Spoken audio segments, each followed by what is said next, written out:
Hey, what's up, everybody? Welcome back to Conversations in Pop Culture, where I have me returning guest Tyrone Jackson from SoverReign Comics, who is now part of an exclusive club of returning guests two times. There's Yep, this two times. very selected people who have been on twice, and there's actually going to be another club later this week, or technically next week, because we're at the end of the week, who's going to be a three-time member. So at some point, you're going to have to join that club too. Oh yeah, most definitely. I'm looking forward to Yeah. it. So Just let me know when.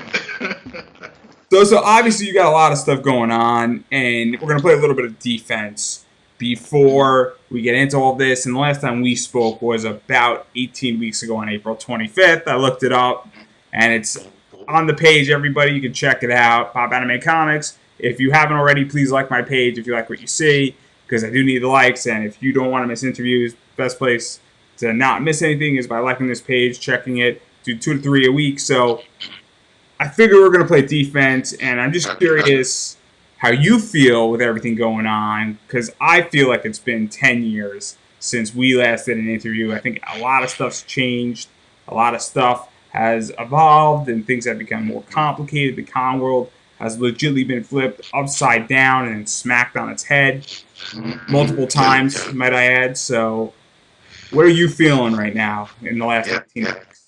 It does. It feels like it's been 10 years. Like from April to September, it does feel like it's been like a decade. And for everything now that's going on, like it's been, especially in the comic industry, it's been a make it or break it type of situation. I think. I noticed like in the beginning of everything going on with COVID and all the shutdowns, there were so many, the big guys and stuff will start laying off people, and I get that in business. Like, sometimes it has to happen to save money, but there were a lot of people, even in the indie world, that have just gone away from comics, because of everything, because they lost a lot of money. Um, but the thing is, with all of this going on, you've had to be a little more creative. I've seen individuals who I've talked to, and I've been trying to get them into the social media life. I'm like, hey, get an Instagram page. Get on some of these interviews with some of these individuals like you who don't have a problem, interviewing an indie guy. Get on some of these interviews, show your face, blah blah blah. Do that, and I've been seeing a lot of people doing that, and I've been seeing a lot of people like, no, I'm not going to do it. Social media is not for me. I'm like, well, right now, considering that we're in a situation where everybody's in their house, you got to get on social media. Like, like even for me, Instagram is my biggest because I feel that it's for the artist. I feel it's easier. Of course, you can use hashtags to reach out to different individuals. There's a lot of indie comic hashtags that you can use, but you just can post your art. You can do lives and all this other stuff. And I feel that for that aspect of showing art is the easier one. I started moving away from Facebook. But now I'm moving back into Facebook. Uh, but it's been make or break. Like you have to evolve with everything that's going on. It's been needed, and a lot of people naturally aren't good with change. And this has brought about a lot of change, I think, in the comic book world as a whole. And if you can't adapt, you sure as hell aren't going to overcome. So it's adapt and overcome right now. That's pretty much what it is. And a lot of people, some people are doing well with it, and some people aren't. So And let's talk a little bit about everything that you're doing and adapting. And we're going to get into the Kickstarter that you're working on in a little bit. But obviously, I'm a big adapter. I adapted very much when I started this entire project back in March. And then I'm obviously circling back to everybody. But for those who don't know, what is SoverReign Comics and everything you put out and all the products you put out? And I know we hashed this more in detail the last time we spoke. And if you want more of that, everybody, please go check it out. Again, April 25th is when we did that one, which was pretty much a decade ago with everything that's going on. So, right. what is your company? What do you do? What do you put out? What are some of the titles that you got going on? Well, Sovereign Comics is an indie comic book publishing company. It's an interconnected universe, which is something you don't see too much of in the indie comics world, because a lot of people, which it's understandable. A lot of people will either Starting stick to to see one more of it, title. though. We're starting to see more of it. Yeah. A lot of people are actually starting to dive more into it, and that's a great thing because at one point I felt like I was on an island by myself. But a lot of people are starting to do it more. Because some people would just do one title, or they would take one character and expand it. But because I had so many different ideas running in my mind, and then I have a group of friends that I also work with who have ideas and they wanted to come into the universe and bring their ideas. So I was like, this is only going to work if it's an interconnected universe. So started building it that way.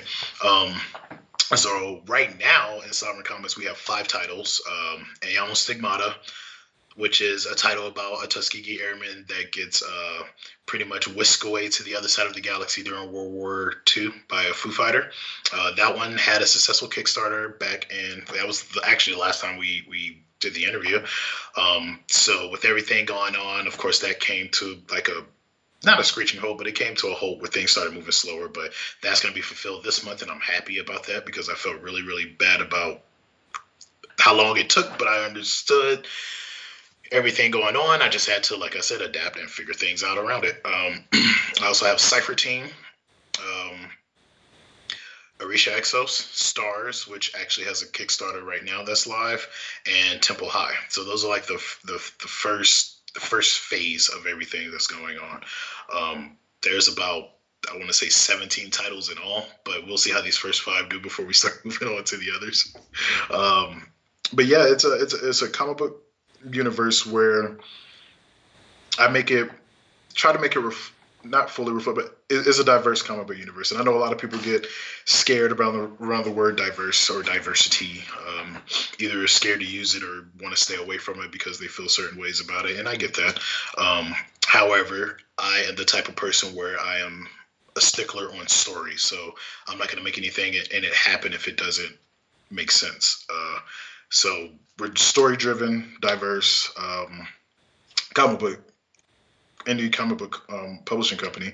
And the only thing I'm gonna say to people is don't be afraid of the word diverse. Just read the comics. Like I literally I have so many people reading SoverReign Comics, and the crazy part is like the majority of individuals reading them. Like I've told people before, like even though I have my target market, my actual demographic is literally the opposite side of what my target market was.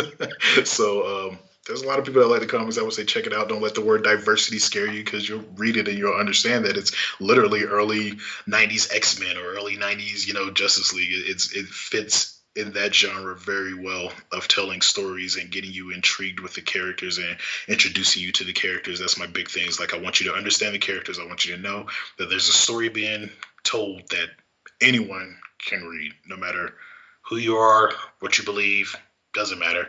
So, and that's what my diverse is. I don't care who you are. If you want to read a comic, read your SoverReign Comics, pick up one and read it. I don't care who you are. It's for everyone. It's for everybody. So, so to talk about this a little bit more and kind of speed it up also at the same time, we hashed out a good chunk of this way more in depth on April 25th.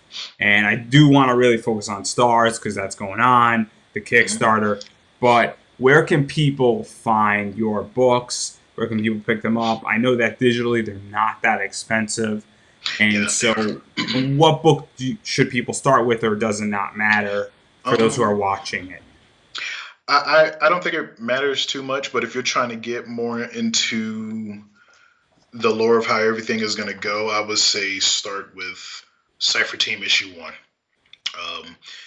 Ayamo Stigmata is not a standalone story. It's still in the universe. However, it takes place in space, so it doesn't have its direct crossovers like Stars, Temple High, and Cypher Team would.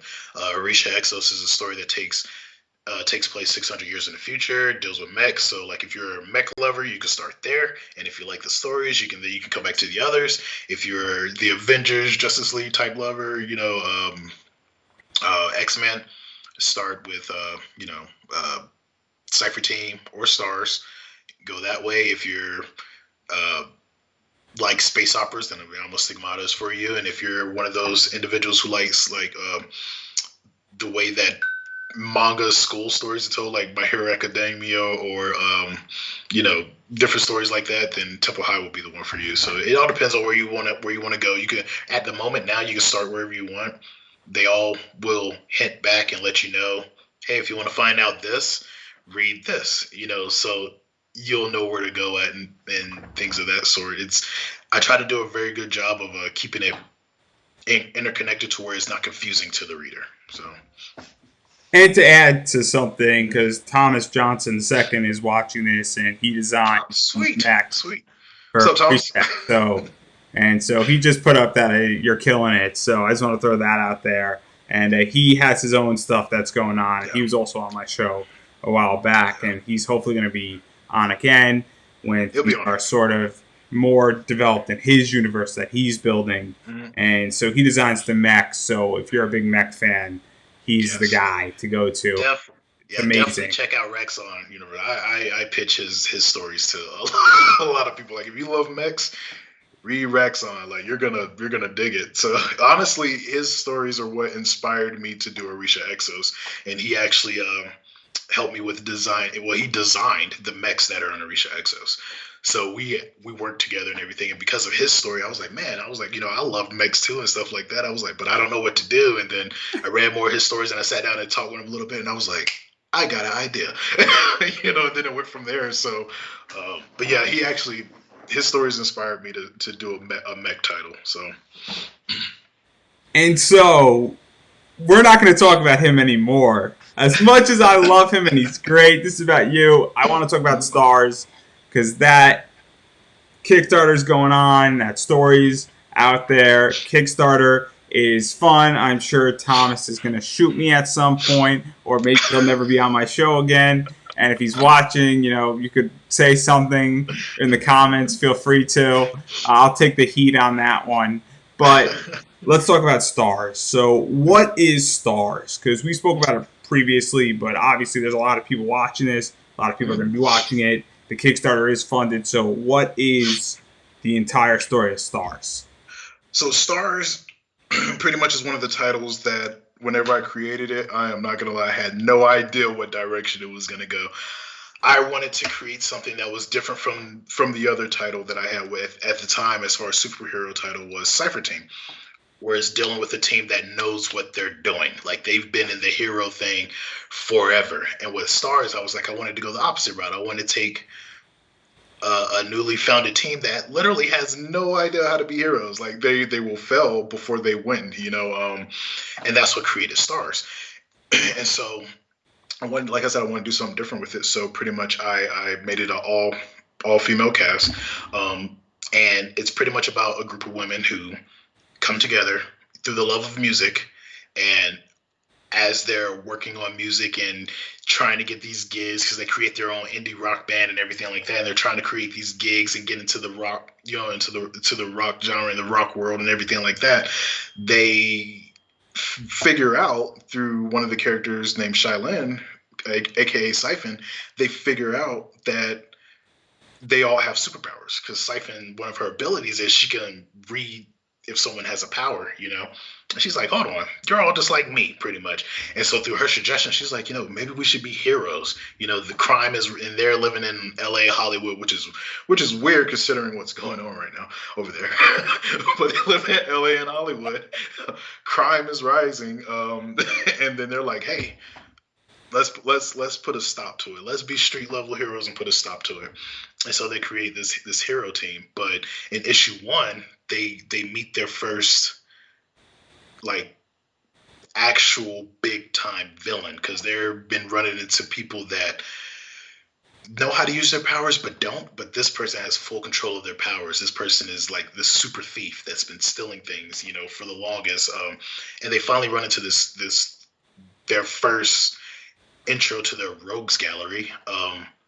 And she literally changes their lives forever, because as they're fighting this character within this arc that's going on, you have news choppers and all of this other stuff going on. They're watching what's going on. And then, of course, with this going on, now the bigger villains in LA and Hollywood and everything like that, they see them and they realize, oh, so there are heroes here who are worth something. And now it's like, what do they do? from this point. They really didn't know how to be heroes. They pretty much got their, if I could say this, their asses handed to them by this character, by this villain named Penumbra. So now it's like, what do we do? Do we just drop the whole hero thing and just concentrate on being rock stars? Do we drop rock stars and be heroes?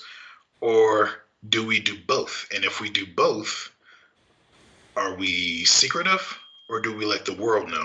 And that's what the first arc is pretty much entailing, that them going from being these street level heroes to these global sensations almost overnight because of the choice that they end up making at the end of it. So yeah, it's a dope story. It has comedy here and there. It does have its serious moments. Like issue 2 gets a little more serious and everything, and you learn a little bit more about the main character, Shy. But yeah, it's been fun, and it's actually starting to dig its claws into the SoverReign Comics universe a little more, because like I said, I had no idea which direction I would take it, and it got so popular. Like I have a cosplayer that I sponsor, and she's the main cosplayer for Siphon, and then there's another cosplayer, the Siphon cosplayer is Mutant Glue, and then there's SJ Slay's cosplay, who's cosplaying Tectonica. So it's been getting crazy. Like since April, it's been getting nuts as far as like the growth that the title has been having since our last talk. So we're going to talk about that too a little bit later, and the rewards and everything that's going on with that. Everybody tune in if you want to find out exactly how all this is being built out and what you can get rewarded in. The book is funded. I put up the link, by the way. You can click that link. Definitely check it out. It's in the comments. It's on your screen, everybody. So definitely, if you're into this and you like what you're hearing, and if he convinces you even further, there you go. So let's talk about this, because one of the things that I am sick of in superheroes, and I think your book does the exact opposite of this, is we are introduced to a hero who knows how to be a hero. And this is something that, or they don't know how to be a hero, but they get lucky and they naturally get on, and the learning curve is non-existent, as they know. And in this book, they kind of get their asses beaten a little bit, to put it nicely. And to get to the point really quickly. So what was that like, really building that learning curve, also having real consequences in this book? Because we don't get that on the mainstream all that often. We really don't. And especially now in today's world. And I know we might be getting slightly controversial attacking DC and Marvel on that, but it's a nice touch. And so what was that like, building that out? Well, honestly, it was. I'm going to say it wasn't too hard for me, because one of the stories that I first started writing in high school, which some of my friends from high school will probably remember, because they used to, every time I would write a page, they would snatch the notebook from me to read it to keep caught up. But it was this title that I wrote called Animanites, and pretty much it was like a very Super Sentai type story. But in that story, the good guys lose at the end. So I've always had this outset and this mindset towards it, where the heroes aren't going to win every time, and not everyone understands how to be fully heroic. It takes training, it takes time, it takes experience. Like just because you have a power doesn't mean that you're gonna be good at using that power. And so like I took elements from that and ideas, and I infused it into this story. Like for instance with Shylin, like she has her power where she can touch someone and use their powers, and she has the ability to use multiple powers, but she doesn't know how far that ability can go. But with the character Penumbra, when she takes power from her, because she's never used this power before, she has she's like she can't control it. So it's almost like, even though she can use these powers from people, it's not like she can take their power, use their power, and all of a sudden she's better at using their power than what they were. It's going to take her a bit to understand that ability, So usually what she does, so that she doesn't have to be put in those type of situations, that she will use her teammates' powers, because she is around them all the time. She understands and knows how to use their powers. But when she took Penumbra's powers, she was literally, her body was about to explode, because of the speedster abilities that Penumbra has. So it was like she was like in the comic, she said she felt her atoms, exploding and reforming, and she was like, I don't know what to do with this. And Penumbra, because Penumbra, even though she's a villain, she's a thief, she's a villain, she doesn't murder. So she's like, fuck, I can't let you die. You're gonna die. So come on, let me help you out. So she's like, because it plays to her morals, because she doesn't want to murder anyone or be responsible for the direct murder of someone. So she's like, okay, come on, let me help you balance this out a little bit. Which, in a sense, which was a double-edged sword for her, because she didn't realize just how quick Siphon's mind was to adapt to abilities when she's pointing in the right direction. So it's kind of a double-edged sword for her. So I play that instinct and I show mistakes from each side. But yeah, like just because they have these powers doesn't mean they necessarily know how to use it. And it's shown, it's shown a lot. And then in issue 2, it's shown even more, because Penumbra sees and she's like, oh, okay, so you girls just really played me right now. And then she kicks it up in high gear, and that's what she lays waste to them, in issue 2. So yeah, that's the big thing. Like when issue 1 is already funded, but like if it gets higher, like I'm so ready to bring issue 2 to the masses so they can see that. And that's one of the things I don't like. I've never liked, like, I like manga and anime because whenever they do characters, they're always this underdog. Yeah, sometimes they do advance really, really quickly, and you're just like, well, crap. But sometimes, they have to go through that stepping phase. Whereas I notice with American comics is like, oh, I got my powers. Especially now, it's like, oh, I got my powers. And then all of a sudden they're taking on villains who've been around forever. And it's like, how are you beating this villain who has literally been doing this for decades, and you just got your powers yesterday, and all of a sudden you're beating them, so it's like, to me, that always kind of rubbed me the wrong way. And that's what I want to show in Stars, is because you have this superhero group that just started, but you also have this villain that's been stealing and getting away with things and doing all this other stuff years before, they even decided to start their hero team. So in reality, who's really gonna win that matchup, and that's what I wanted to play into the title. So, and to add another layer, because I love layers, ogres are like onions. And so another layer is they are a music band, and that they're a music group, and that they massively achieve success, and they're prepping up for a battle of the bands, and they're gaining popularity digitally, and they sort of become celebrities. And then the question becomes, well, what are our hero identities? How does that affect our personal life? How does it affect our business life? And so that's another layer that's thrown into this. And so now we're dealing with, okay, so how do you handle all three of those things together? And that's done in Stars really well. And it's interesting. I make the joke about ogres, and then ogres are like onions, but obviously this is very much an onion with layers and layers and layers in it. But what was that like, throwing that in there? Because it's nice to see the personal lives of our heroes, or any antagonist or protagonist for that matter. So with that, it was like I had to weigh the pros and the cons. So like, we all love the Iron Man movies and stuff like that, but we do know in the comics no one knew he was Iron Man. No one knew Tony Stark was Iron Man for a while before it finally came out, oh, I'm Iron Man. But in the movies, of course, after the first one, he's like, I'm Iron Man. But you notice it changes his life. So I wanted to, based off of their decision that they make, which I'm not going to say what decision they make, I wanted to weigh the pros and cons. If they tell the world, what are the pros? Now people know who they are. People can trust them more, so on and so forth. But what are the cons? Now people know who they are, like that's probably the biggest con of anything, is if you tell the world, now people know who you are. And not just people, but these villains that you're trying to fight against. Now they know who you are. So when I looked at it, I was like, okay, well, that's the pros and cons of telling the world. What's the pros and cons of not telling the world? Well, a pro is no one knows who you are. You can still have this anonymity of being this rock band and being this superhero team. But the cons of it is now you have to be this rock band and this superhero team.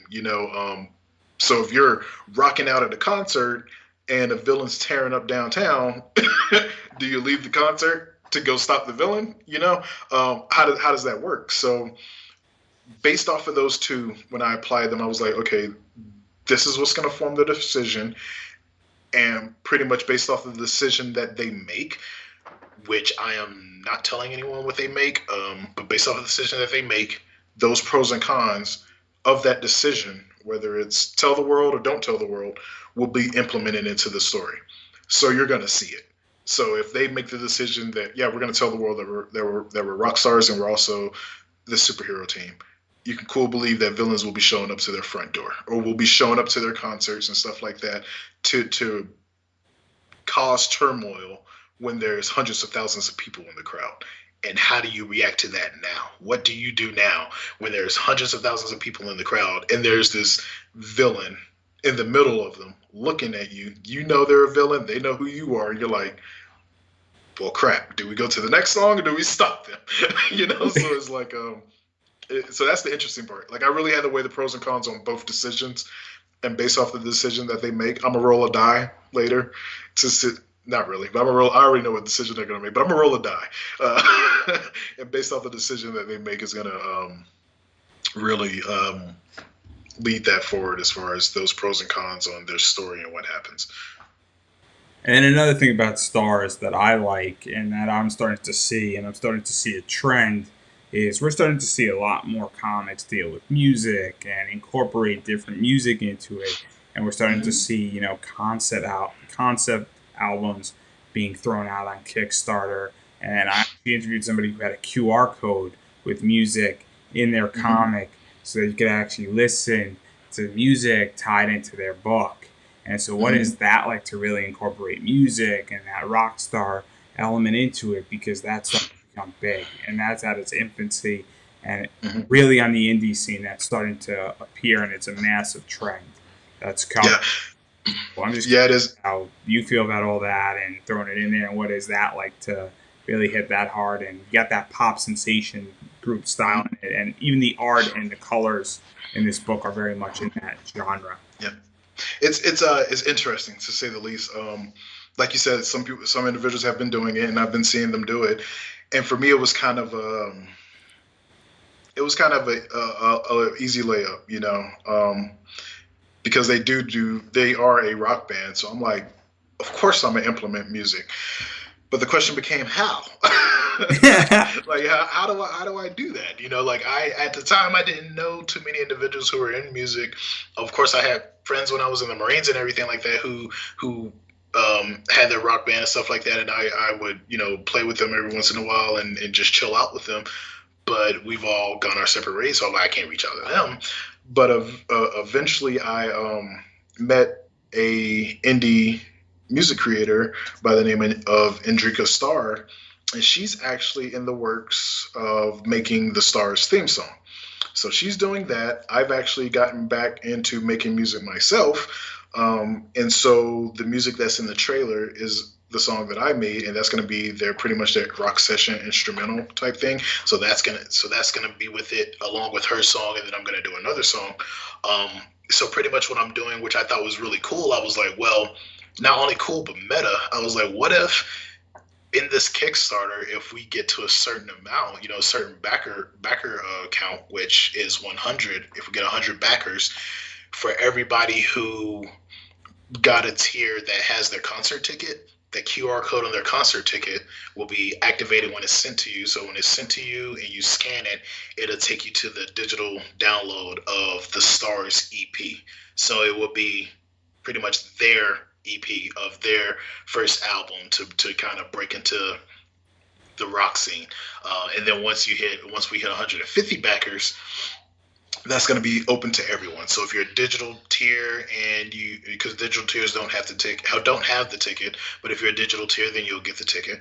If you didn't have the ticket in your physical tier, you'll get the ticket. And then that QR code, it'll work the same way. You scan it and it'll take you to their EP. And eventually one of the other stretch goals is I want to actually do like a physical EP. I know people don't really have CDs anymore.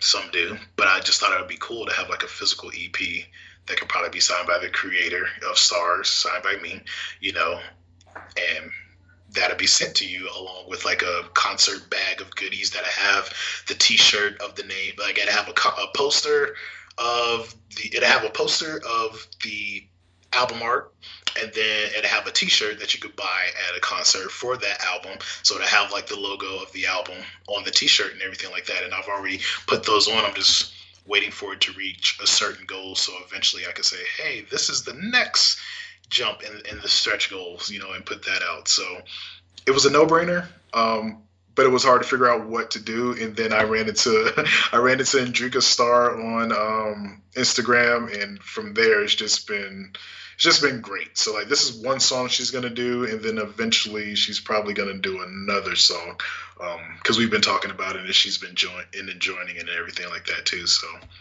it's been fun with that part. And let's talk a little bit about the Kickstarter. The book, I think, is done. At least the first issue is. Yeah, issue 1 is finished. And now it's just a printing cost, from my understanding. And also just finalizing any minor details that need to be done. And just so everybody's aware, because something that happens, Travis Gibb, I don't know if you know Travis, and I love Travis. Travis is great. Yeah, I know Travis. He's a good dude. Yeah, it's great. He's nice. He's done something great for me. I don't want to say it on the air, and if he's watching, he knows exactly what I'm talking about. But he was talking on a podcast about people not backing until it reaches a certain position or until it's almost fully funded, so they push it over.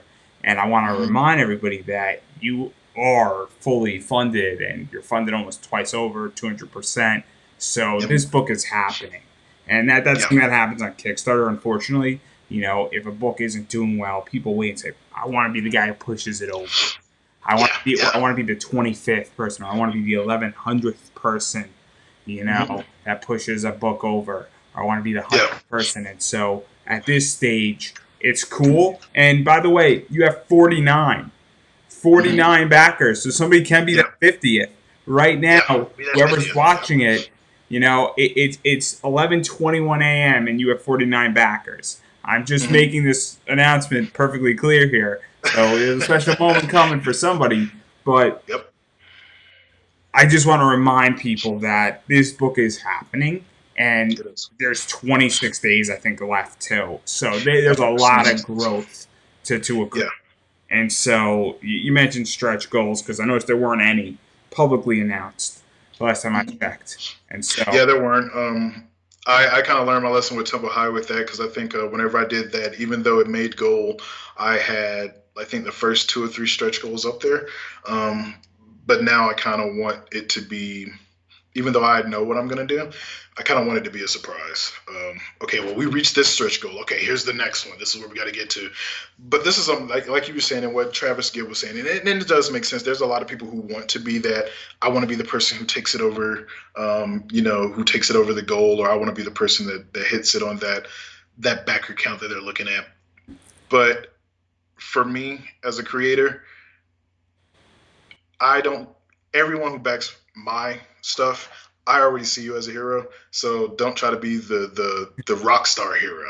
You know, I already see you as a hero because you're spending your hard-earned cash, you know, and with a lot of people out of work right now, like even if you're out of work and you're still back, like I already see you as a hero. So for me, what's gonna really make people that much more heroic is pushing it past the boundaries of what I said, like the goal that I put, and just continuously to push it more and more, because all of the money made, of course, is going to be put into the rewards, put into sending you all the best shipping package that you probably have seen. I usually get a lot of compliments on that, so sending that for, you know, stretch goals, and then on top of that, the money is going to go back into the issue. So the more money that's made on this Kickstarter, now we're looking at issue 2 coming in, you know, and issue 2 being finished. Like for me, that's the important part. So if you're trying to be the hero, I already see everybody as the hero. So just back it. Every time you back, you're a hero. So I mean, whether you're number 1 or number 5,000. To even talk a little bit about that, because this thing was funded really quickly, and it was funded, I think, within, I don't know the exact date, but I think it was funded in day 1 or day 2. 100. Yeah, it was a little under. Hmm. And then it was funded even further because we're on day 4, I think. Yeah, yeah, we're on day 4 So original. what is that like for you? And obviously your goal was $500. A $500 Kickstarter goal isn't a lot. I know Hmm. people who have 8,000 or 10,000, and their stuff gets funded in a week, which is still impressive by definition. Um, Hmm. Very much. but what is that like knowing that you met your goal, so it's happening, and then you're now funded 200%, if my math is correct on that. Yeah, yeah. The last time I What is checked was that? at 200%. Yeah. It's it's always humbling, to reach goal because, like I said, people are spending their hard-earned cash on my book to get it because my book interests them, or maybe they know someone who the book will interest, so they're like, "Hey, let me back this for this person," and I'm always appreciative of that. So whenever I reach the goal, it always feels for me. It always feels like the first Kickstarter that I did where I reached goal, where it's just like, oh man, I made it. Now what? Okay, let's go. And I'm excited for it. So it's always humbling, and I'm always appreciative. Always appreciative. So I don't think I will ever get to that point where it's just like, oh, I made my goal, yay! Like, like it'll never get to that point for me because, like I said, it's people going out of their way to help me to get these help me get these products to them, and I'm always appreciative of that. So. And let's talk about some of the rewards because there's some interesting Hmm. stuff. Obviously, we spoke about the stretch goals and we tabled the Hmm. cosplay stuff, and we're gonna table it for one more second here because I do want to talk about a reward that you have with your company, and it's an orange back exclusive virgin Hmm. cover. So the orange back exclusives, what are those? Because you've done those before with other books. Hmm. Uh, So. Kind of a new thing that I don't think people know about with what you do and what Mhm. SoverReign Comics does. Okay, so with the Orange Back exclusive, it was something that came to me because I wanted to do something different with my comic. So like, no matter which direction is turned, you will know that it's a Sovereign comic. So like, of course, with my logos are in the bottom left, and there are certain color pattern based on that comic. So it's not like how with DC usually it's all blue, and then if based on the colors of the cover, they might change it to black or red or whatever. So each title has its own color scheme. You flip it over the back. The back of the cover, the back cover is a color representative of that title. So even if it's turned around, and if you know Sovereign Comics, you'll see a purple back, and you're like, oh, that's the Almost Stigmata. Pick it up. You see a red back. Oh, that's Cypher Team. Pick it up. So that was something that I wanted to do. So with the variants, I was like, okay, what can I do to set my variants apart from everyone else? Of course, I have regular variants where it's just going to be the variants with the regular cover, but then I wanted to do something an extra step where I will have awesome artists come on and do a variant for me, and that will be an orange back exclusive, which the whole back will be Sovereign Orange. It usually will be a virgin variant because I don't want to contaminate contaminate the artwork by putting logos and everything everywhere. So 9 out of 10, it's always going to be a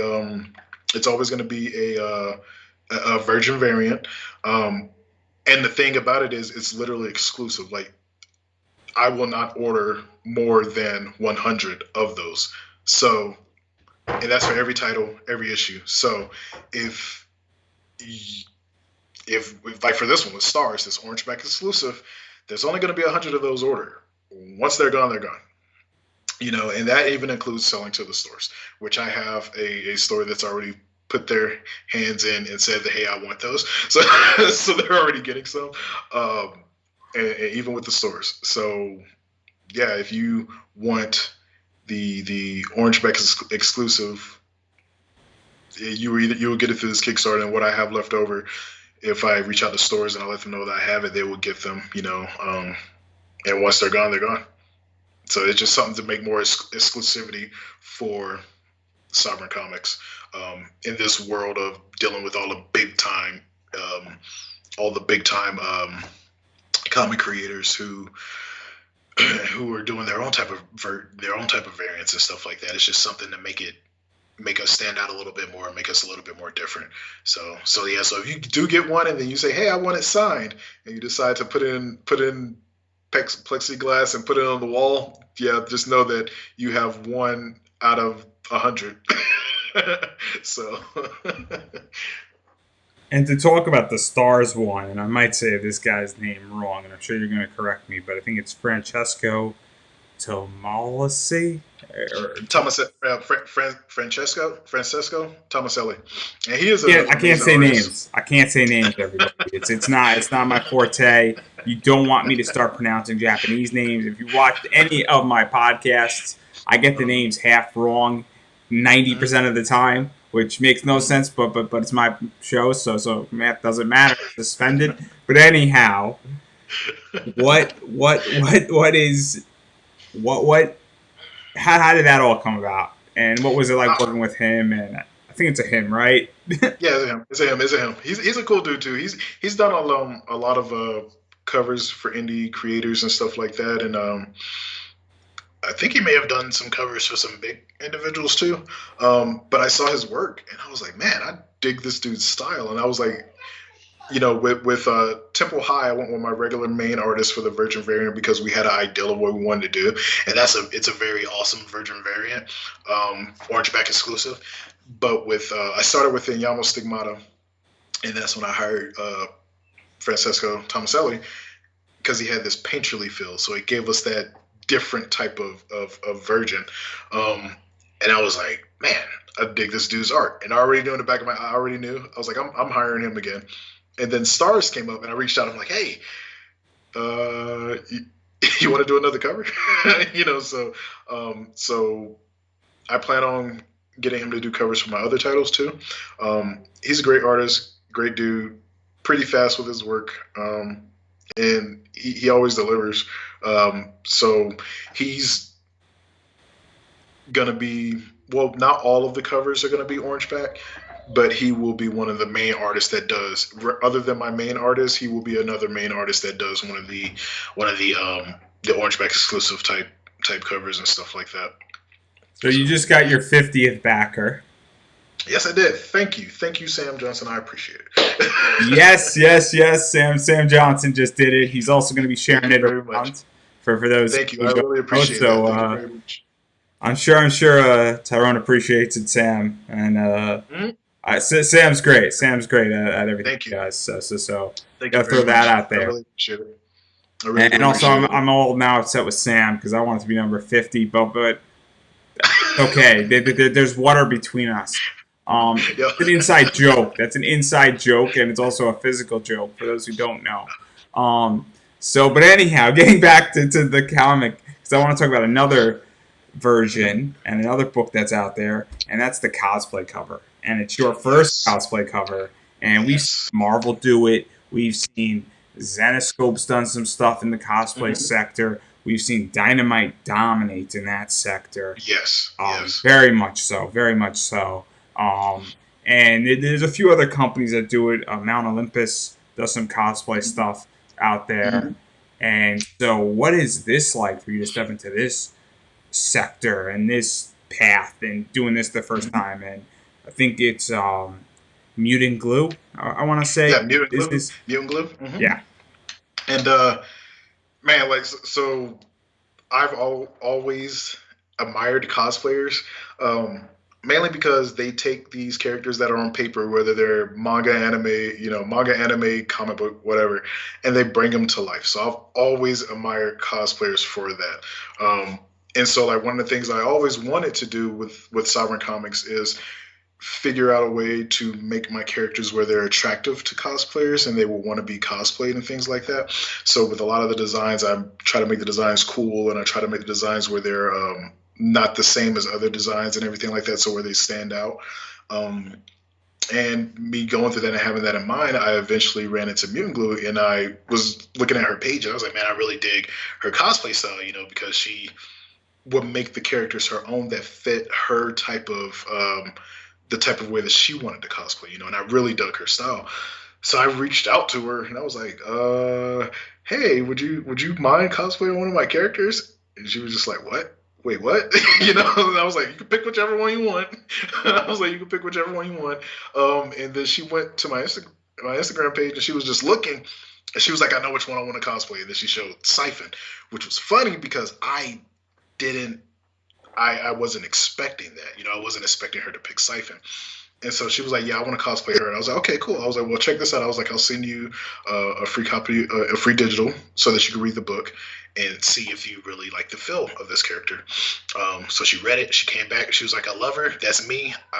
That's who I'm cosplaying." She was like, "I was like, cool." So eventually, we got to a point where I was like, I brought her in to sponsor her and stuff like that. So I'm a sponsor to her, and she's helped so much with SoverReign Comics. Like every time I post something, she's sharing it either on her story on Instagram or she's sharing it in posts. And she has like 21,000 followers on TikTok. So she's always sharing SoverReign stuff up there, and like she's been very instrumental. And then she's also brought more cosplayers in to look at my stuff. And now there's different cosplayers from different walks of life, male and female, and non-binary, all sorts of cosplayers that want to cosplay my character. So I was just like, this will be the perfect opportunity to pay homage to the cosplay community, and not only that, give respect to the first cosplayer that really helped to bring SoverReign Comics over to the cosplay world.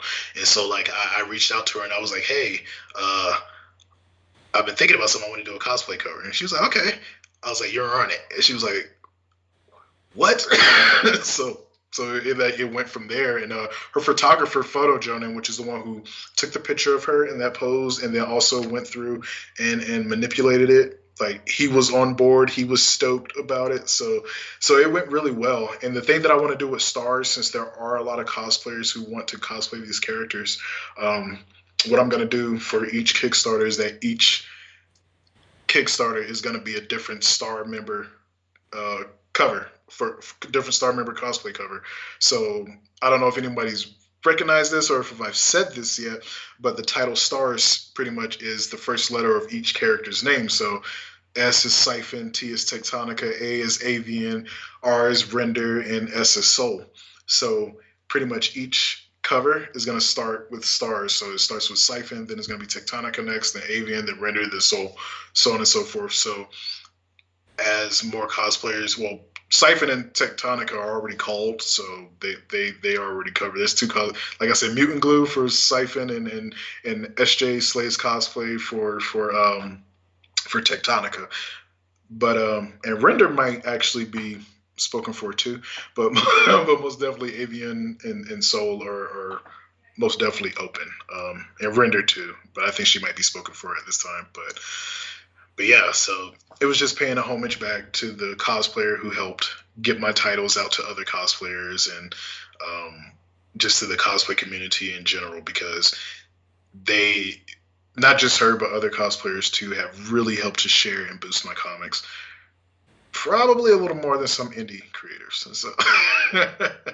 So Yeah, so it was just that paying homage happens. That back. happens. Yeah. When cosplayers have 30,000 Instagram followers, the Yeah. reach is much larger. Yeah. Exactly. Whether that's a good thing or a bad thing, it's kind of a fact, and Yeah. so It really is. that's something that to pay attention to. And I call a spade a spade. So there you go. Mm-hmm. And so now that's the comic stuff that's out there, and then there's a variety of other rewards out there too. And we're talking about how you can get all this in a second, but I want to mention them because I think they're awesome. There's sticker packs. There's the concert, Mm-hmm. which is brilliant in many ways. It's brilliant that you can get it. It's clever. It's obviously themed. I don't know if you know Mm-hmm. Chuck Pinu, but he's got some theme stuff, and some other creators have some stuff, and I know all these people.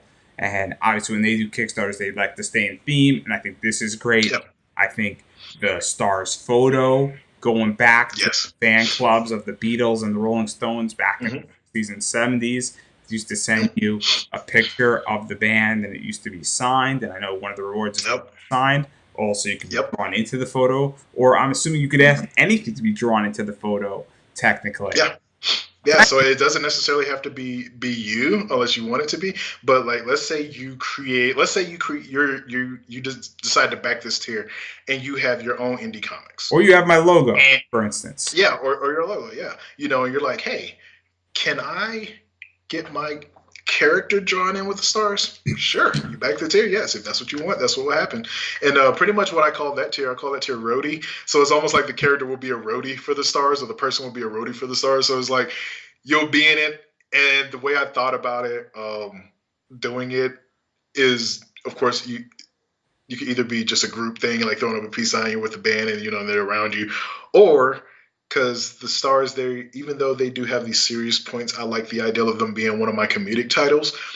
And there are certain characters who just have that comedic flair, like Tectonica and stuff like that, and that's just them, And I was thinking, I was like, wouldn't it be cool too, like if you have the character or the person is their character and they're a roadie and they're moving equipment, but one of the stars is like messing with them, and that's how the picture gets snapped, or something like that, So like that would be kind of something cool that you could take, and put on your wall. And the thing about it too is like I've been researching how I want to do those, because I've been thinking, okay, I can go the regular picture type print, but I also found a way to get them made into Polaroids. So I was like, okay, which one would be the cooler? For me, that Polaroid has that more vintage, one-off, this is really going to be the only kind of its kind type of feel to it. So I've been thinking about going the Polaroid route with that.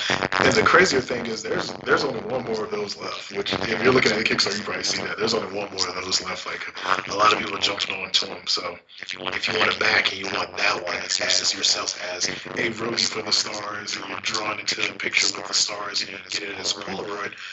You also get some roadie shirts. So you can have a shirt that says roadie down the middle of the back for you to recognize that you're a roadie. You're going to have your name across here, and the stars logo across somewhere else, and then roadie down the back. Or probably just stars across the roadie and your name. But that's the design, because I want to make sure that actually looks good. Has the rock roadie feel to it. But yeah, if you want that tier, there's only one left. So jump on that as quick as possible with that one. So. And then also there's a guitar pick that's also out there. Yep. So what was that like, throwing the guitar pick into that? Because that's also in the theme, and those are pretty cool, and those are dope. They're really dope.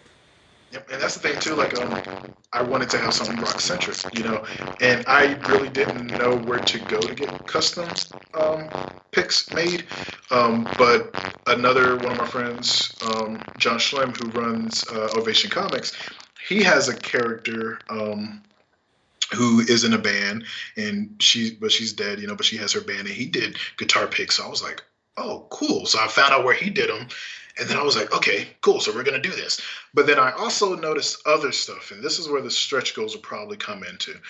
Because they also have things on that site where you can get guitar pick holders. You can get the guitar picks turned into earrings. You can get the guitar picks turned into necklaces.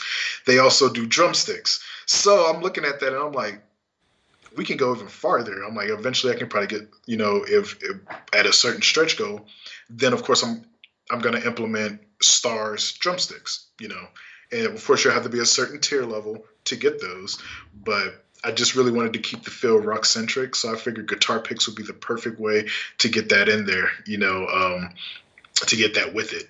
And I think it kicks off at I think it's after the fan. I 35. It kicks off at one of those tiers. It's 35, I think. Okay. I'm going to confirm it right now. Now. I believe it's 35 for this. It's either 25. Yeah, it's 35. Okay. So that gets added into it. The show, because we're going to get into this. So the show tier is 25, and that is all the covers, a free digital, a sticker pack, and the concert ticket. And then 35 is all of that, stars, photo, and the guitar pick. Mm-hmm.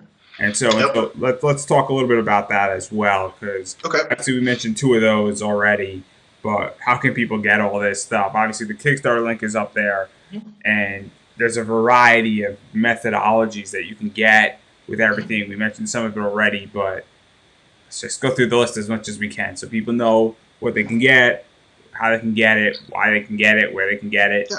Exactly. So, like you were mentioning earlier, so some of the tiers up there. So you have the sticker pack, which is something that I've usually sent out, but they were more SoverReign Comics type stickers, and then there might be a couple of stickers based on the title. But this go around, I wanted it to be a little more. So there's gonna be like chibi stickers of each character. Then there's gonna be, of course, the Stars logo sticker. There's gonna be a sticker for their EP logo for the EP cover. So there's going to be a sticker for that. Whether it makes the goal for the EP or not, there's going to be a sticker for that. And then there's going to be another type of sticker that's going to be this Funko-esque type design sticker pack for them.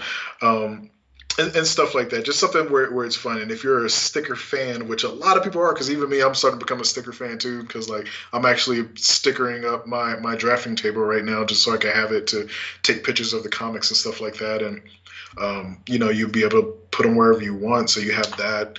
Then there's the of course the concert ticket, which I thought would be a dope idea. Like if you're going to the show, you're at the show, which is the Tears the show, why not get a ticket? Like everybody gets tickets. You can go to a concert, you get a ticket. And then as I was doing that, the idea hit me to do the 100 backer goal, 150 backer goal for the QR code to go to the EP and stuff like that. Because that was going to be a stretch goal at one point, but I decided to do it for that.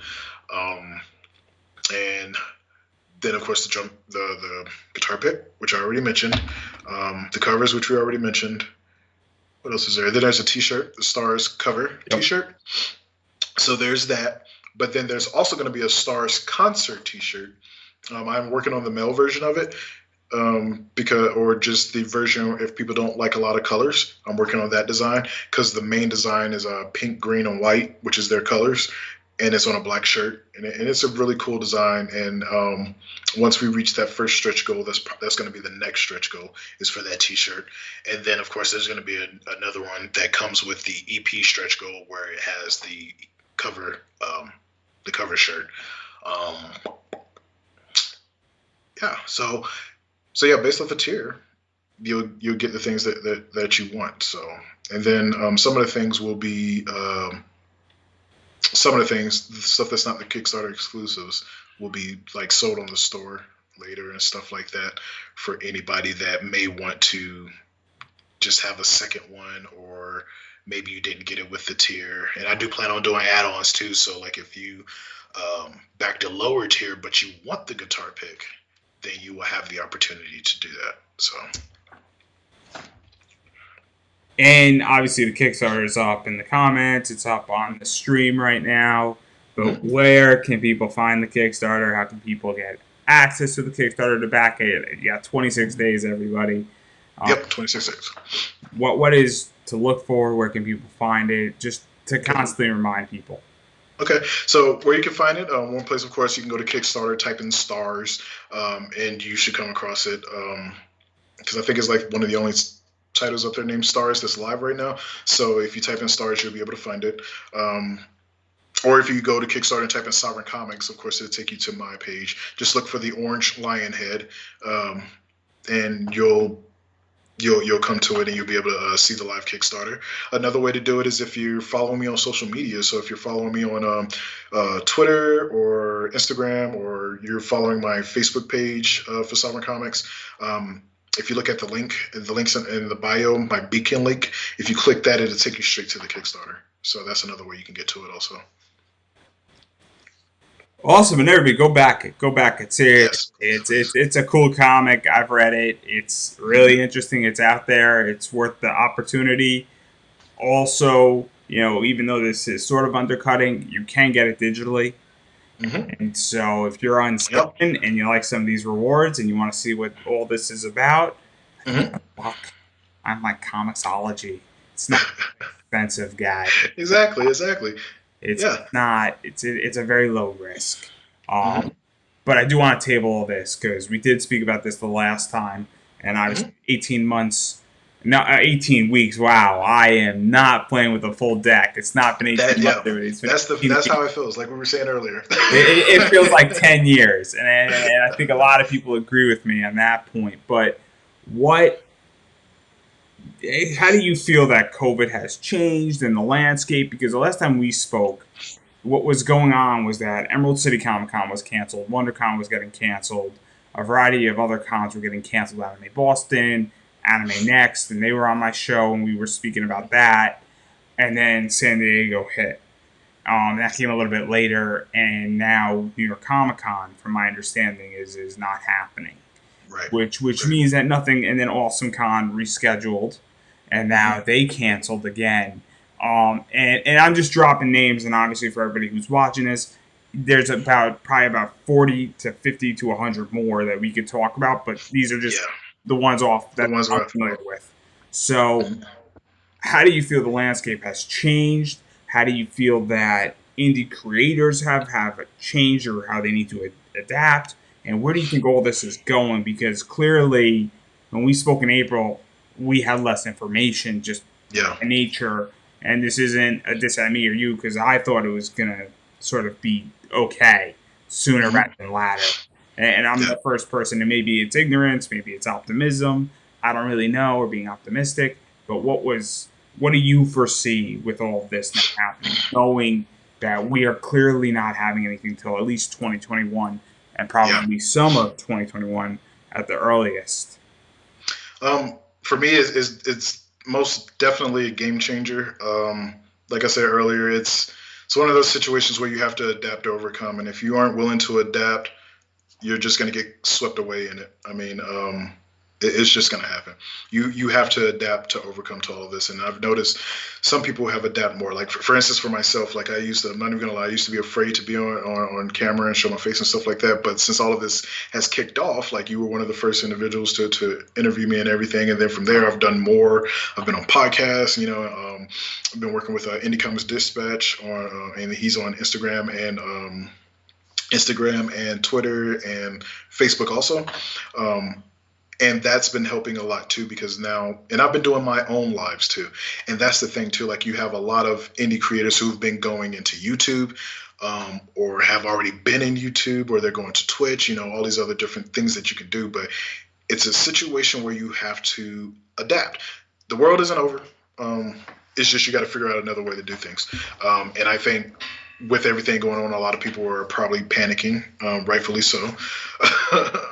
But if you have a business, you have to adapt. That's why you notice even with a lot of these businesses, at one point they were fighting with, no, you can't show the movies on digital. You have to put them in a theater. And now all of a sudden the theaters are just like, hey, we got our own digital that you can get the movies from. It's all about adapting now, and you're just gonna have to do it. It's gonna take you out of your comfort zone because it took me out of my comfort zone. Like I said, I didn't like the idea of being on camera. I didn't like the idea of doing lives, um, but now I like it because I notice now that that is what people want to see, COVID or not. Like even if COVID wasn't around, people still want to see that. They want to know who they're buying from.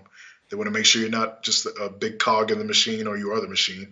They want to know you and get a feel for you. So if you don't have social medias and you're doing indie, that's already strike one. That makes no sense.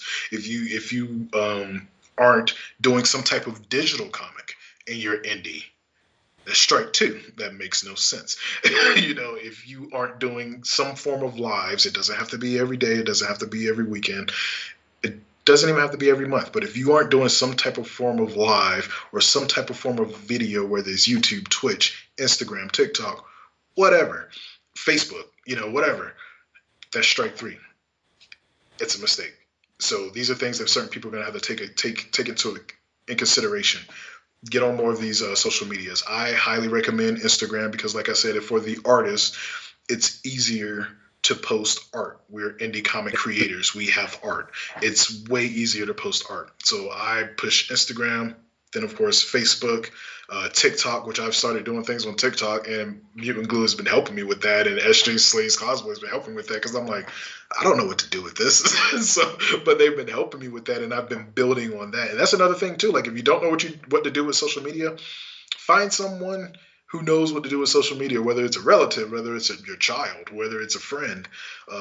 Find someone who knows what they're doing to help you out with that because if you aren't doing it, these are just strikes against you to hinder and hurt you. And if you're on Instagram or Facebook, especially if you're on Instagram, you need to be posting something daily because Instagram is really built on keeping people's attention. Even their lives are only an hour, and if you go over an hour, it cuts you off. Is you can only do like what you can. They have IGTV now where you can do longer videos, but if you're gonna do a video and post it to your story or to your thread, it has to be like, well, to your story is 15 seconds, to your thread is 60 seconds before it kicks you over to IGTV. So it's very attention driven. So if you post once and then you don't post for 3 months, all of those followers you gained because they were interested are going to start leaving, and that's the thing too. Even though you're in social media, you have to keep people interested. And honestly, that's where I fell off on Facebook because I started concentrating more on Instagram, but that's where I fell off on Facebook. So even though on Instagram, like I have a lot of my friends in the indie say I'm killing it over there, they're destroying me on Facebook. So, like they're doing way better than I am on Facebook. But it's that's pretty much the thing. You just have to adapt, overcome, figure out what works for your company, and just do it. And I hear a lot of people too saying they don't do digital comics.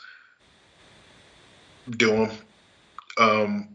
Digital comics really doesn't cost you anything. Like literally, it's a PDF file. It doesn't. Other than paying for the art to get the comic done, period, it doesn't cost you anything. Not to mention you're able to get your product to someone who may not be able to spend $5, $10, $25, so on and so forth. Or I'm going to cut you off because I'm going to add something. Or Mhm. somebody might not be able to go and get the actual physical product and Exactly. your distribution method. Exactly. One of the things is about podcasting is that the easiest file to move around is an audio file. More so than anything else, it's smaller, and then video. It goes quicker. It's easier to move around. It's easier to transport with devices. And same thing with digital comics. It's not. A digital comic is bigger than an audio file, but it's also a lot easier to move around. And in today's world, I mean, look at COVID and look at what's happened with it. Is that now it is very difficult to get a physical copy, and I'm one of those people that I don't trust the mail. like Understand. Comics beaten up from big retailers, and not shooting anybody down, but I get books beaten up, and so sometimes you get something really well in the mail. I mean, I say 90%, but it is that issue that doing a lot of comics and sending stuff out, things are going to get beat up. So just keep in mind is that digital is just an easier way to distribute comics. So I just wanted to add that there too. Yeah, and you're absolutely right. And one thing that I've been noticing too, because some people have, like I said, I've gotten compliments on the way that I ship my packages because I make sure that I always thought of it this way, and maybe this is the MBA in marketing or just me being maybe naive or whatever, but I always looked at it this way. If someone sent something to me, how would I want to receive it? And I took that same mindset and I put it to the way that I ship my comics out. I want them to feel like, oh, wow, he actually took his time. Oh, wow, I feel like I'm in the family. Wow, he really protected this book. And there's a lot of people that I've noticed too who are now going to digital because, like you said, they've gotten books from the big guys or they've gotten books from indies. And when they get them, the book is bent, folded, all sorts of everything because the individual only took it and threw it in a priority envelope, and shipped it on its way rather than putting it in a photo, which I use photo mailers. I use, for mine, I back and board all comics. I put them in photo mailers and then I pull it in a poly mailer. So it protects it from bending and it protects it from the elements as close as possible. But if you get it and it's ripped to shreds and stuff, somebody probably tried to open it.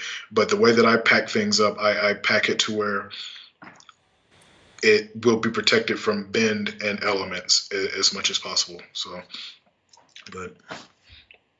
Well, I think that's a perfect place to end, but I would like to give you an opportunity to promote yourself. We spoke a lot about social media, where people can find you. So just reminding where people can find you, where can people find the Kickstarter, where can people share stuff, support you, check out what else you got going on, and all that stuff that's out there. Okay, so depending on what social medias you're on, I do have a Facebook SoverReign Comics page. I will say this for all of my pages because they share all of the same logos. So if you run across a SoverReign Comics and it doesn't have the orange lion head with SoverReign Comics, That's not me. So, so Facebook. I'm on Facebook. I am on Instagram. I am on. I'm on Twitter. I am on TikTok. I am on YouTube. I'm actually breathing life back into my YouTube page, and I'm going to start doing more stuff with that. So those are places that you can find me. I'm also on Comixology. So if you want digital comics and you are a individual who subscribes to Comixology. Oh, speaking of subscribing to Comixology, if you do subscribe to the Comixology Unlimited plan, all of my comics are unlimited, so you can get them for free if you have the unlimited plan. So that's another intuitive to all of my comics that are up there. So yeah, they're on Comixology. Yeah, you could pretty much find me anywhere. Just look for at SoverReign Comics, SoverReign So at SoverReign Comics, Facebook, Instagram, Twitter, TikTok, YouTube, Comixology. Yep, you can find me on all those platforms. Oh, and Vero also. I am also on Vero. So if anyone still uses Vero, I'm up there too. So, but yeah. Well, I think that's a perfect place to end. And as always, I'm reminding everybody that definitely back that Kickstarter. It's pretty cool Kickstarter. Definitely check out SoverReign Comics and everything they're doing and everything's going on. You know, they're on Comixology. There's no excuse not to pick up a book in any sector, whether you're back in the Kickstarter or checking out another book that Tyrone has worked on and that everything's going on. And I think you get it on your website, you can get it on Comixology.